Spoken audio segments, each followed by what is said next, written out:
Mr. Chair, I yield myself such time as I may consume. Gentleman is recognized. Thank you, Mr. Chair. I rise in support of H.R. 140, the Protecting Speech from Government Interference Act. This legislation is clearly needed. During the Oversight and Accountability Committee's February 8th hearing on protecting speech from government interference and social media bias, the Oversight Committee learned just how easy it was for the federal government to influence a private company to accomplish what it constitutionally cannot, and that is limit the free exercise of speech. At the hearing, we heard hours of witness testimony that revealed the extent to which federal employees have repeatedly and consistently communicated with social media platforms to censor and suppress the lawful speech of Americans. The hearing exposed just how much the Biden administration have attempted to normalize a policy of federal censorship. Biden administration officials have publicly called upon and privately coordinated with private sector social media companies to ban specific accounts viewed as politically inconvenient. During our February 8th hearing, one of our witnesses, a former FBI official and former Twitter employee, called for federal legislation that would reasonably and effectively limit government interactions with private sector platforms. I agree with him. It is inappropriate and dangerous for the federal government to decide what lawful speech is allowed on a private sector platform. My bill, the Protecting Speech from Government Interference Act, makes this type of behavior an unlawful activity for federal officials to engage in, subjecting those who attempt to censor the lawful speech of Americans to disciplinary actions and monetary penalties. The federal government should not be able to decide what lawful speech is allowed. We have the First Amendment for a very good reason. Federal officials, no matter their rank or resources, must be prohibited to coerce the private sector to suppress certain information or limit the ability of citizens to freely express their own views on a private sector internet platform. Former White House Press Secretary Jen Psaki, for example, should not have been free to use her official authority to openly call for Facebook or any other social media company to ban specific accounts or types of speech from its platform. That was not an appropriate use of the authorities or resources of a senior executive branch official. Further, federal employees should not feel empowered to infringe on the independence of private entities by pressuring them to complicate or change their community guidelines and content modernization policies. If the Biden administration needs to express its policy positions or political preferences, it has immense communication resources of its own through which to engage in the public square and offer its information and arguments. If the administration feels it is losing the policy argument and the public's confidence to stronger voices, the answer should never be to deploy the resources and power of the federal government to limit the speech of others. The legislation before us today expands the current federal employee political activity limitations of the Hatch Act to include a prohibition on federal employees using their official authority to influence or coerce a private sector internet platform to censor lawful speech. This includes a prohibition on actions that would result in a private sector platform suppressing, restricting, or adding disclaimers or alerts to any lawful speech posted on its platform by a person or entity, whether an ordinary citizen or an established media organization. All Americans have a right to utilize these new and powerful communication technology resources to share their views and opinions without Uncle Sam putting his thumb on the scale to tilt the debate in one direction. Americans know that the First Amendment protects them from this kind of government censorship, protects them from federal officials who seek to use their positions, their influence, and their resources to censor lawful speech. The only thing that has changed is that the public square has moved online with powerful new communication tools. We are discussing this legislation today because Americans know that something is wrong and they've asked Congress to fix it. This bill is a targeted first step to address one clear part of the problem: the troubling development that federal officials in the U.S. government view it as their role to censor the speech of Americans. I urge all my colleagues to support this very necessary legislation and reserve the balance of my time. The gentleman reserves. The gentleman from New York is recognized. Thank you, Mr. Speaker. I yield myself as much time as I may need. This bill purports to protect free speech from government censorship. And I agree, it's a great idea. It's such a good idea, in fact, that the Founding Fathers put it in the Constitution. It's called the First Amendment. We don't need a new bill to protect free speech because that is currently the law of the land. So we must ask ourselves, what is the point of this bill? As our esteemed ranking member observed last night, Vladimir Putin and Xi Jinping probably don't make a habit of watching congressional proceedings. But we're willing to bet that this floor debate is of keen interest to Russian and Chinese agents bent on destabilizing our democracy and influencing our elections to serve their interests. H.R. 140 would effectively allow these and other foreign malign actors who have poured hundreds of millions of dollars into online propaganda to create chaos, mistrust, hate, and confusion for Americans to continue using social media platforms unfettered to wreak havoc on our democratic institutions, including the integrity of our elections. It would do so by undermining the only defense that we have against these operations, which is the ability of our national security, intelligence, and law enforcement agencies to warn social media platforms about the public about the deployment of counterfeit accounts, disinformation, and cyber surveillance by malign actors. Now, I have no doubt that my Republican colleagues will claim that, of course, all of our national security apparatus is able to warn social media companies of foreign interference. But the way that this bill is written is that they would have to wait, even if that's the case, which it's not, they would have to wait 72 hours in order to do that. 72 hours on the internet is a lifetime. Everything that they would want to accomplish would be accomplished within 72 hours. Now, there are exceptions to that, and so clearly my Republican colleagues recognize that there need to be exceptions, but those exceptions cover a very, very narrow window, a narrow scope of child pornography, human or drug trafficking, or the dissemination of classified information. So anything else that might not be lawful speech still has to wait 72 hours, far too long. Now, Democrats acted in good faith to identify and correct these dangerous loopholes in our committee, but all of our amendments were voted down. Our Democratic and Republican colleagues attempted again to address the most dangerous flaws of this bill by submitting 64 amendments for floor consideration. But Republicans only allowed 10 to be considered here today, and of those, only one was offered by a Democrat. So much for all the open floor rules that our Republicans have talked about. Now, in fairness, Republicans accepted multiple minor amendments that were submitted late and yet still rejected many of the timely amendments. Now, some of those Democratic amendments would have cured the obvious weaknesses and loopholes of this unnecessary bill. There was one amendment that would allow our intelligence community, national security apparatus, and law enforcement to inform social media companies of national security threats. Another would allow them to inform the social media companies in order to combat domestic and international terrorism. Another would have addressed fraud targeting seniors. Another would have ensured the safety of children online, preventing attacks on the U.S. Capitol.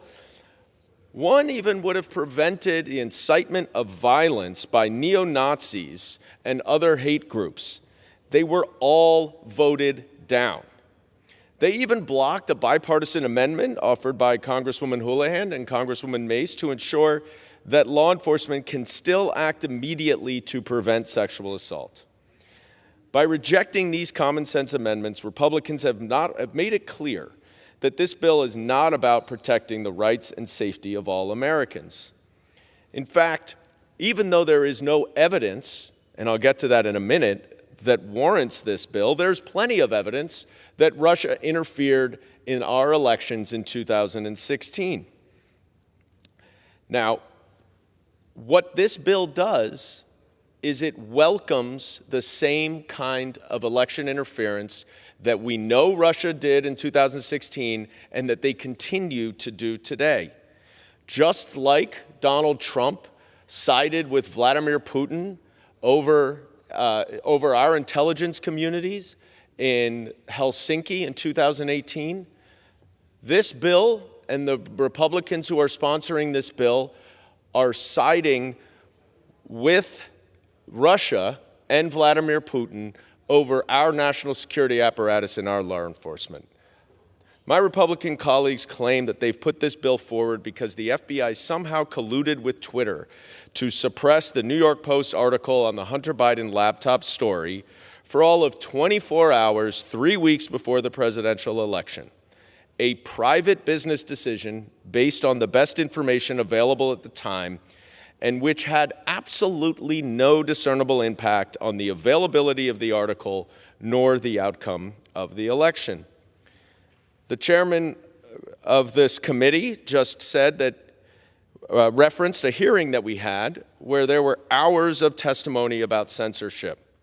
Well, the only testimony I witnessed about censorship was former President Trump trying to take down tweets that he did not like on Twitter. There was no evidence, none at all, that the FBI or any other law enforcement agencies directed Twitter to take down any unlawful speech, and that includes the Hunter Biden laptop story. Now, we can spend some time, we don't need to, on why that story was both highly suspicious and also glaringly false. But the broader point is that this is a bill that seeks a solution where there is no problem. There is no protected speech that has been prohibited by the federal government, and there's no actual evidence of any censorship under the First Amendment. So we're basically trying to change the law to redefine censorship. And in doing so, we would be opening up the floodgates to allow for all sorts of unprotected speech to be distributed throughout our social media world online, because the government officials who are charged with making sure that our laws are not violated, that crimes are not committed, will be handcuffed and unable to do their jobs for fear that they will be fined thousands of dollars if they are wrong. I urge all my colleagues to stand with free speech and American democracy and oppose this dangerous bill, and I reserve the balance of my time. The gentleman reserves. The gentleman from Kentucky is recognized. Yes. Mr. Chairman, I yield 3 minutes to the gentlewoman from Colorado, Ms. Boebert. The gentlewoman from Colorado is yielded 3 minutes. Thank you, Mr. Chair. Free speech is under attack here in America, the free United States of America. Putin is a thug. Yes, China is a threat, but nothing, and I mean nothing, will bring America to its knees like the removal of our free speech, the cornerstone for our constitutional republic. America without free speech is like a phone without a charger. It's only a matter of time before it dies. Attacks on free speech should not be seen with a partisan lens. Any attack on free speech is an attack on every American who gave their life so that you and I could live freely, so that you and I could express our thoughts, beliefs, and opinions without fear of retribution or persecution. Mr. Chair, the sad reality is the Biden administration has decided to collude with big tech to silence the voice of the American people under the guise of misinformation. We saw in our committee hearings that it was demonstrated that the FBI colluded with big tech to silence Americans' free speech. And the gentleman from New York says, well, it's Russia and China who are going to interfere with our elections. No, Democrats are doing just fine on that their own. When they have the federal government working for them and their agenda to push that forward and silence Americans' free speech, they're doing just fine with election interference. We have seen the polls that said if Americans knew about the Hunter Biden laptop from hell, the election outcome would have been different, and y'all wanted that silenced so greatly. So now let me ask you, without this, we certainly have the Constitution. I would love to get my colleagues on the other side of the aisle a copy, but who decides what is true or false? I certainly don't trust the federal government to make that distinction. They were wrong about the Hunter Biden laptop. They were wrong about the vaccine mandates, about masks, about the Wuhan lab leak, wrong about shutting down churches and schools and businesses, and they're dead wrong to use their positions to attack Americans' free speech. For the current resident of 1600 Pennsylvania Avenue, the only thing harder than climbing a flight of stairs, riding a bicycle, reading a teleprompter seems to be telling the truth. Free speech isn't just for kind speech or true speech or widely accepted speech. It is for all speech, and it is worth fighting for. And I want to thank my friend and colleague and chairman of the Oversight and Accountability Committee, Mr. Comer, for his work to preserve free speech in America. And I yield back. Time's expired. Members are reminded to refrain from engaging in personalities toward the president. The gentleman reserves. The gentleman from New York is recognized. I would just like to respond briefly because there's all this talk about collusion between the Biden administration and the FBI and Twitter. And you can say it as many times as you want to say it, and it still doesn't make it so because there is no evidence of that. And in this country, we rely on facts and evidence. We don't just rely on conclusory allegations, including fake polls that don't say what you're trying to say. I now yield 4 minutes to my colleague from Ohio, Mr. Landsman. Gentleman from Ohio is recognized for 4 minutes. Thank you, Mr. Speaker. I rise today to ensure that this debate is placed in an honest and important historical context. In the 1930s and early 40s, Hitler needed America out of his war. He used propaganda in this country to divide us and to keep us out of his war in Europe. Pro-Hitler propaganda was all over the country, and it reached this body. We know this now. Members of Congress were in on it. As a Jew, this is frighteningly similar to what is happening today. 1 year ago, a new foreign adversary invaded Eastern Europe. Putin, like Hitler, wants us divided and isolated from his war. We must be clear-eyed about pro-Putin propaganda and who and why some intentionally and others unintentionally are promoting his will. Why are we being asked to ban American officials from trying to stop propaganda from foreign adversaries like Putin? Why are some proposing we leave Syria, which Putin wants? Why is the call to abandon Ukraine continuing to emerge from some members? Remember, Hitler did this. He used Americans to spread his propaganda, and it cost millions their lives. Putin is doing the same thing. I urge my colleagues to vote no on H.R. 140 and to call out any and all attempts to promote Putin's propaganda and will. At the appropriate time, I will offer a motion to recommit this bill to committee. If the House rules permitted, I would have offered the motion with an important amendment to the bill. The amendment would have delayed implementation of the bill until federal agencies reported to Congress that this bill would have no negative impact on lawful activities to combat speech that incites violence, discriminatory speech, or domestic terrorism. The bill as drafted is very unclear on those points. As I and my colleagues have pointed out, if passed, H.R. 140 will encourage the spread of foreign propaganda. It will also promote hateful, harmful, and violent content online, undermine democracy, and make us less safe. We clearly need more information about the effects this bill would have on speech that incites violence, discrimination, domestic terrorism, and federal agencies, including the Department of Justice and the intelligence community, are best positioned to provide that information. These critical issues must be addressed before this bill is implemented.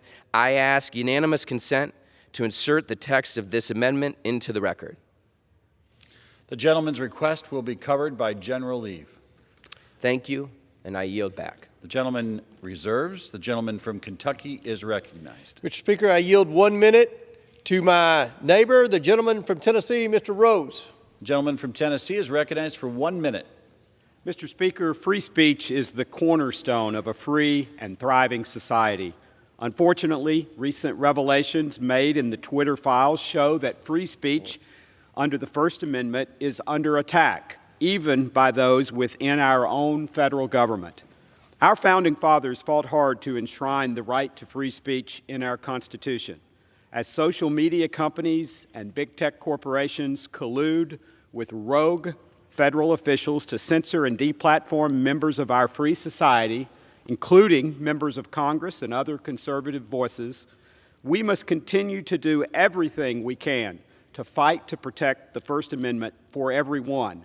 The Protecting Speech for Government Interference Act does exactly that.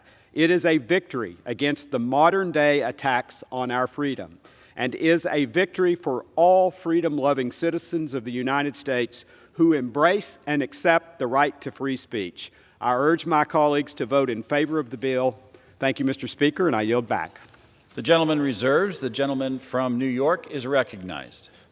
Thank you, Mr. Speaker. I'd just like to point out one additional factor here that I think is very important for everyone to consider. When asked what evidence there is that the FBI colluded or directed Twitter to take down any speech, the chairman offered 2 emails from one specific FBI agent which suggested that a couple of Twitter handles or tweets had given misleading information very specifically about the time, place, or manner of voting in the upcoming elections.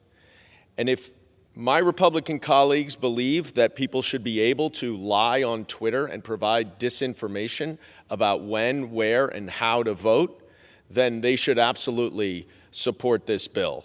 But if that's all that you have and that's all that you've cited, this bill is a complete waste of time and is totally unnecessary. And with that, I yield 2 minutes to my great colleague from Florida, Ms. Frankel. Gentlewoman from Florida is recognized for 2 minutes. Thank you, Mr. Speaker. Well, my.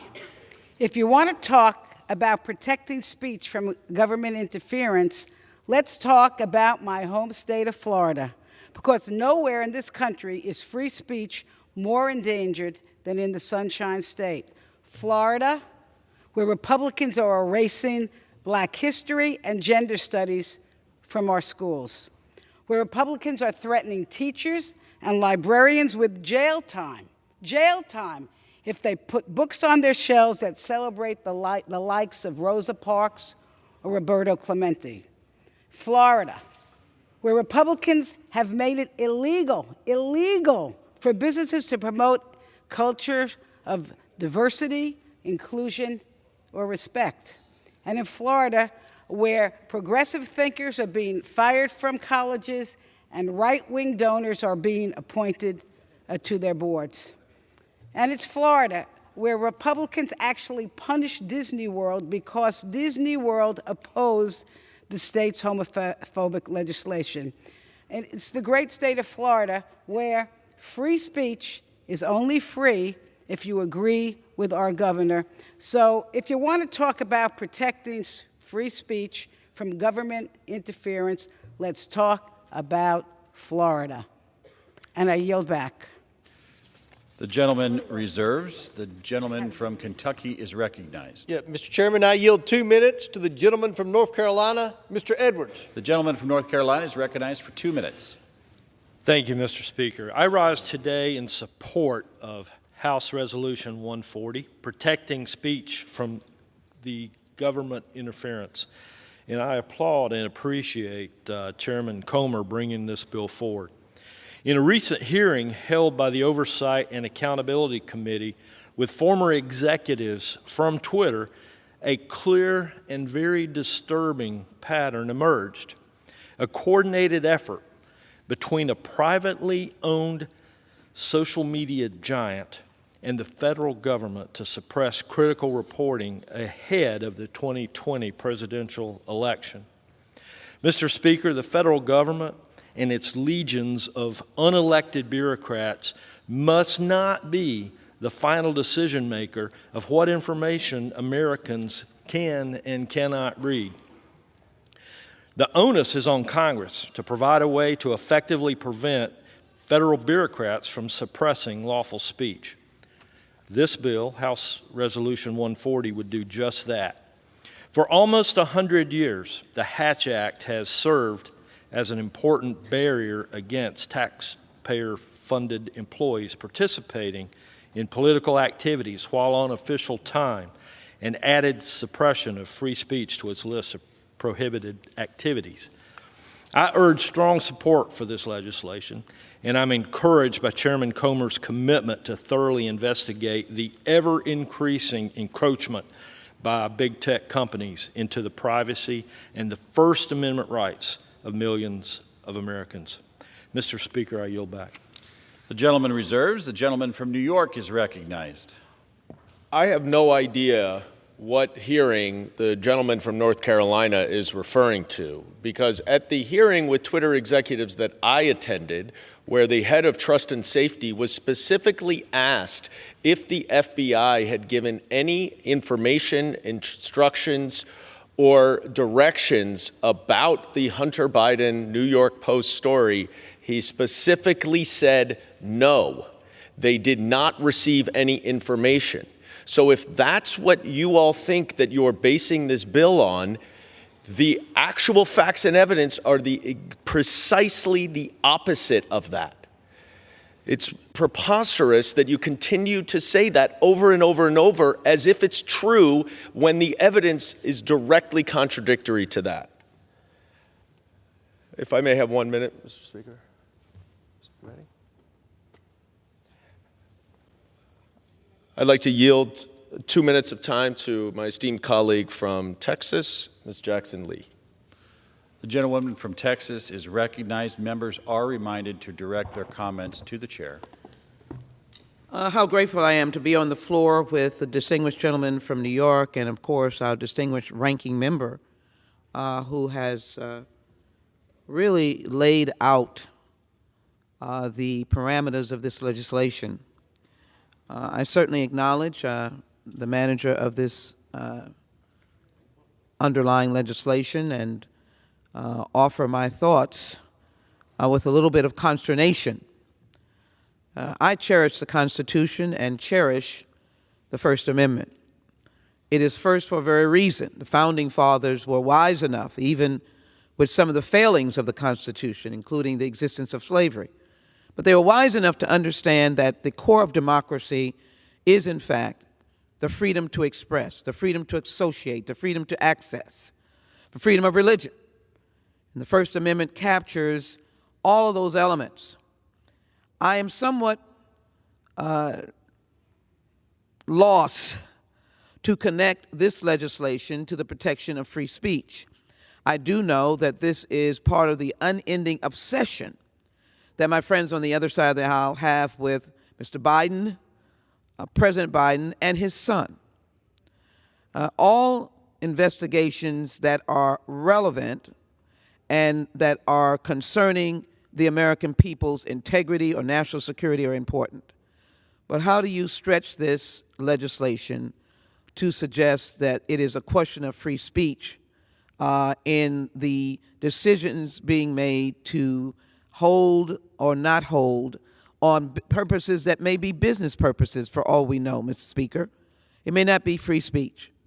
And I would offer to say that there are many other instances that free speech has been stifled. We cannot discuss the history of African Americans through the misrepresentation of the critical race theory. We are getting orders in our states like Texas to not engage in diversity, equity, and inclusiveness. So I would just argue— Gentlewoman's time has expired. This bill does not deal— 30 seconds more. Gentlewoman has yielded 30 seconds. This bill does not deal with free speech. This bill is a got you bill. And I would ask my friends if we can, in a coordinated manner, discuss some of the important issues of the day that really need addressing. I know that we'll do the debt ceiling in months to come, but I would argue that we should protect the First Amendment, give everybody a right to freedom of speech and freedom of what they hear. And if they would join me on that, I would welcome their support in what true free speech is. We can hear and we can speak. That is important. I yield back. Gentleman reserves. The gentleman from Kentucky is recognized. Mr. Chairman, I yield 2 minutes to the gentleman from South Carolina, Mr. Fry. The gentleman from South Carolina has yielded 2 minutes and is recognized. Strong support of H.R. 140, Protecting Speech from Government Interference Act. I want to thank Chairman Comer for his leadership and work to bring this issue to the floor. Thanks to the hard work of the House Oversight Committee, as promised, House Republicans have already opened the transparency floodgates, shedding light on a slew of this administration's failures and oversteps in their position of power, working against the American people. Because of this work, the House Oversight Committee has deduced that federal officials have been using their influence and position of authority to censor Americans on social media platforms. This is a blatant threat to every single American's First Amendment rights, Mr. Speaker. The federal government should not be able to nitpick what speech is or isn't allowed in this country or limit citizens from freely voicing their opinions, which includes on social media platforms. Our government, Mr. Speaker, and indeed our Constitution were created to protect those freedoms, not suppress them. I strongly urge my colleagues to support this bill and prohibit federal employees from using their authority to influence and censor the lawful freedom of speech. Thank you, Mr. Speaker. I yield back. Gentleman reserves. The gentleman from New York is recognized. Mr. Speaker, I'd just like to remind you and everyone that the First Amendment does not protect all speech. It protects lawful speech. And for example, if you make a death threat over the internet, that is not protected speech. That is a federal crime. So let's remember, as we take on this absolutist view that all speech is free speech, that there are many, many restrictions under our laws about what is lawful speech and what is not. And with that, I will yield to our constitutional legal scholar, the esteemed and distinguished ranking member, Mr. Raskin from Maryland. Gentleman from Maryland is yielded time. Thank you kindly, Mr. Chairman. I want to thank the distinguished gentleman from New York for his excellent leadership on this bill today on the floor. The distinguished gentlelady from Colorado posed a question that I've been hearing my Republican colleagues utter over the last several days. Who decides what is true or false? How can we know what is true or false? And the gentlelady confided her fear that the federal government would end up defining what's true or false. Well, my. That's an absolute assault on the Constitution of the United States, because we have an entire federal judiciary which is based on people getting up in court and swearing an oath under God or the Constitution to tell the truth, the whole truth, and nothing but the truth. And the whole point of what federal courts do is to determine what's true and what's false. And yet now we have an entire political party which is organizing itself around this radical moral agnosticism, claiming that there's no way we can know the difference between whether an election is on Tuesday or whether an election is on Thursday, as Vladimir Putin wants to tell us through his sinister propaganda put out by the Internet Research Agency. The whole judicial system is based on the difference between truth and lies. In fact, the administrative system, you want to get Social Security, either you're 65 or you're not. That's a matter of positive fact. You qualify for Medicare or you don't. truth or fact. Yes, our system operates on the basis of truth or fact. Don't throw up your hands and say, oh, well, we can't know what the truth is. We can't know what lies are. We don't want bureaucrats telling us what that is. That's what democratic government is. That's how we operate, by our commitment to the truth.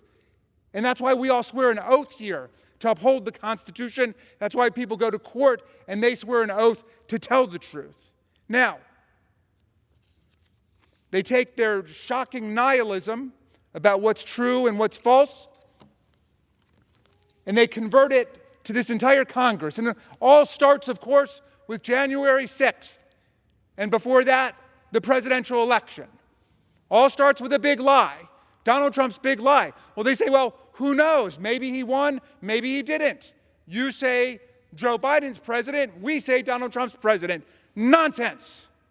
60 federal and state courts rejected every claim of electoral fraud and corruption that they put forward. 60 federal and state courts rejected every claim. They don't have a single court that ever ruled in their favor.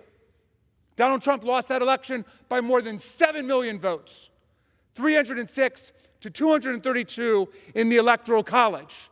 So then their big lie now has to stretch all the way over January 6th. We have to disbelieve the evidence of our own eyes, of our own ears. We saw them come and descend upon this chamber, this Congress, wounding and injuring 150 of our police officers, breaking people's noses, breaking people's fingers, putting people in the hospital. And already they're back on the news with big lies saying, no, no, no, it was a tourist visit. Like these real tourists up here who have to come and watch representatives in the United States Congress say there's no difference between truth and lies. Real tourists who are not beating the daylights out of our police officers. Now, so the lie now extends to January 6th. Who knows what really happened? Yeah, we all saw it. We saw the Vice President of the United States getting chased out of the chamber with people yelling, "Hang Mike Pence, hang Mike Pence."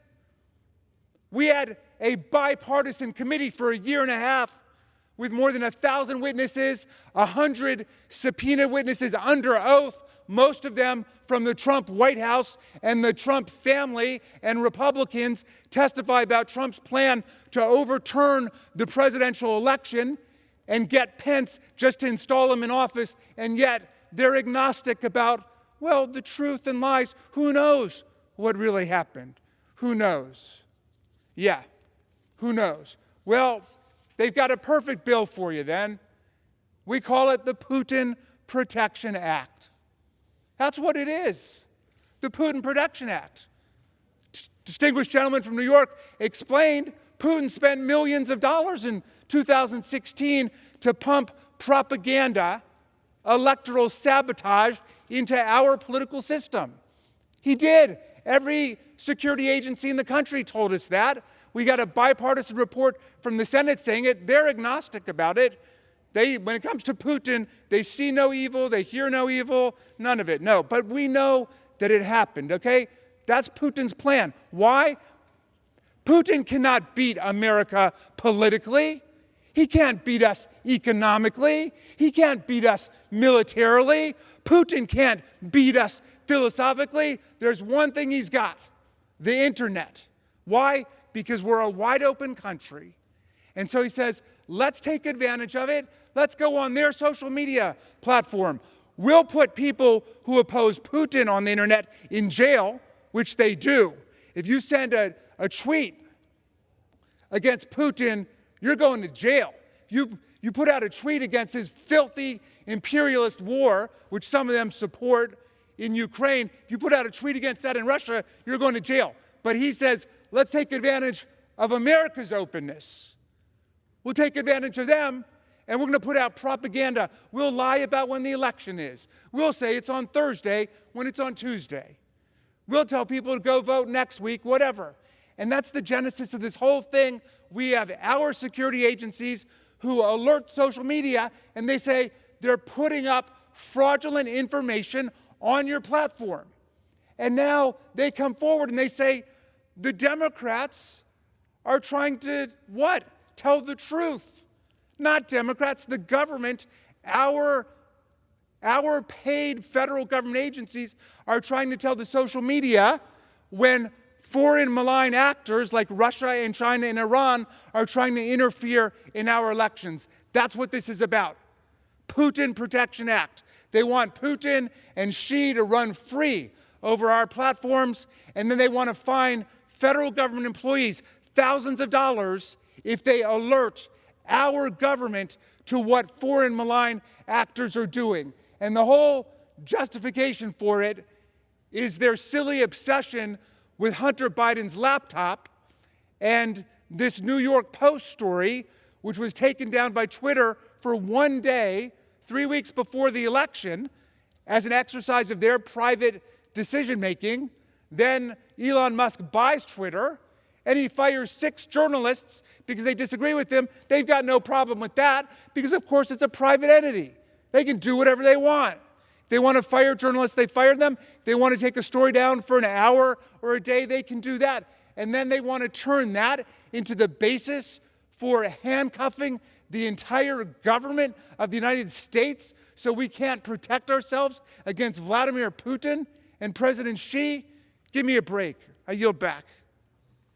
Gentleman reserves. The gentleman from Kentucky is recognized. Mr. Chair, I yield 2 minutes to the gentleman from Wisconsin, Mr. Groffman. The gentleman from Wisconsin is recognized for 2 minutes. Thanks. I also rise to speak in favor of H.R. 140, the Protecting Speech and Government Interference Act. It's unfortunate that this bill is necessary today. We all know why it's necessary.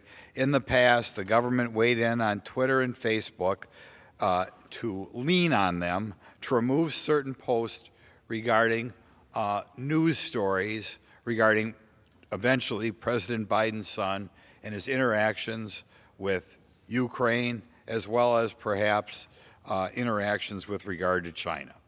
We weighed in at this time, or the reason the government weighed in this time, is because they wanted to make sure that President Biden won the election.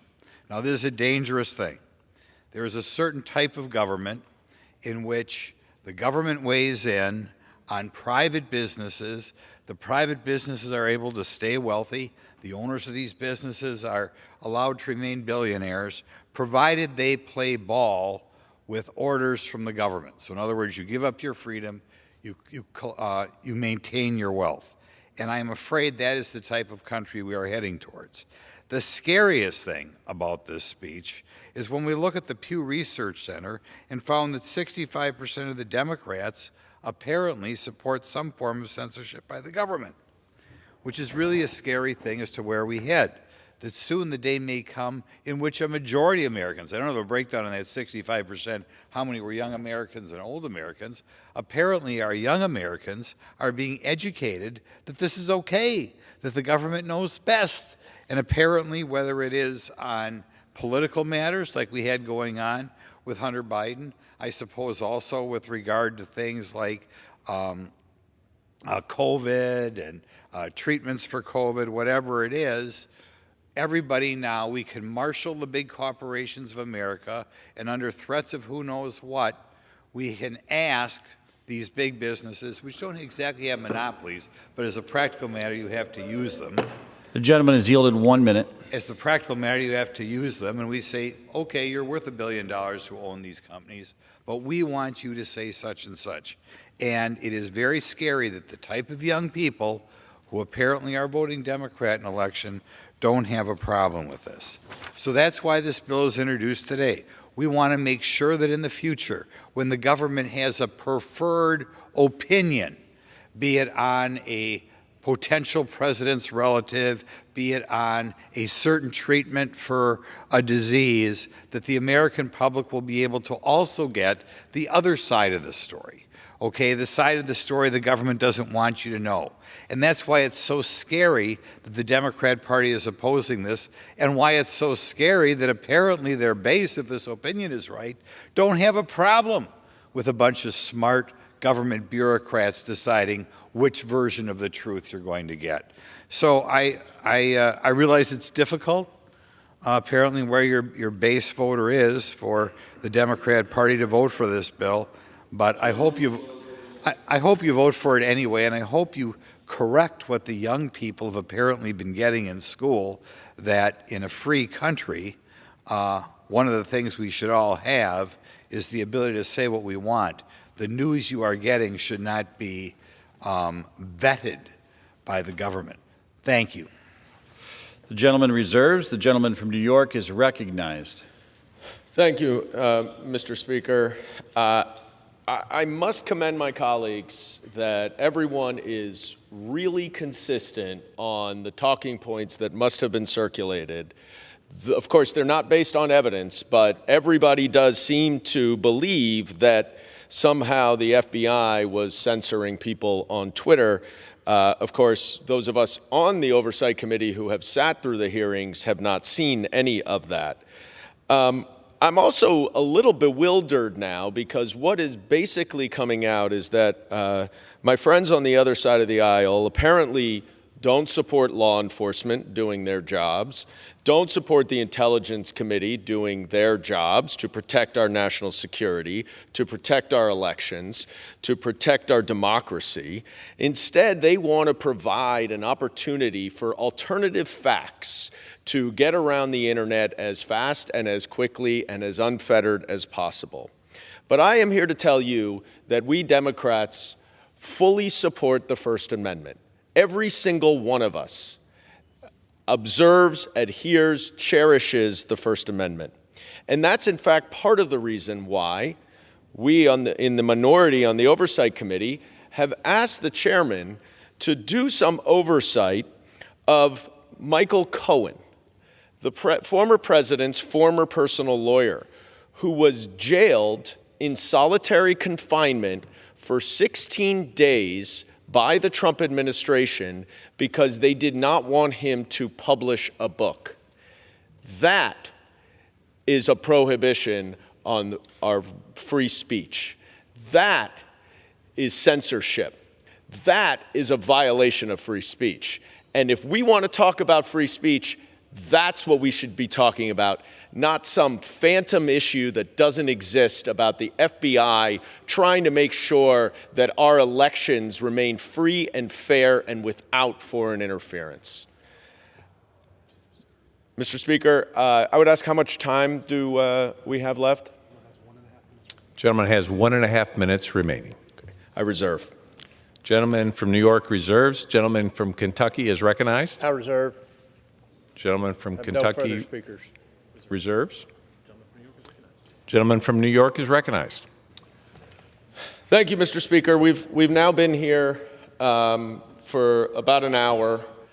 We've yet to hear any evidence at all that the FBI has in any way censored anyone on social media, on Twitter or otherwise. What we have heard is a private company has temporarily restricted a false article from appearing on its website based on serious suspicions of its derivation. And in fact, the same basis for that false article, a hard drive, has proven subsequently to have been altered. So the basis of what we're talking about underlying their concern was false, but nevertheless, it was still able to be sent around the internet with ample time, and the social media site even apologized for doing it. This is a bill that, once again, is a solution searching for a problem. Our First Amendment covers everything that's in here, but the effect of this is that it would allow foreign countries to jeopardize our national security, to jeopardize our elections, and to once again interfere in our democratic process. That is the only thing that this bill accomplishes, and it should be voted down. Thank you. I yield back. The gentleman from New York yields back. The gentleman from Kentucky is recognized. I'm prepared to close. Gentleman is recognized for a closing statement. Thank you, Mr. Chair. The problem we face is that federal employees see it as part of their job to censor Americans' First Amendment protected speech on social media and internet platforms, especially if this speech is misaligned or inconvenient for the administration's political priorities. This legislation fixes and addresses this problem head-on with a narrow prohibition on the activities of civil servants.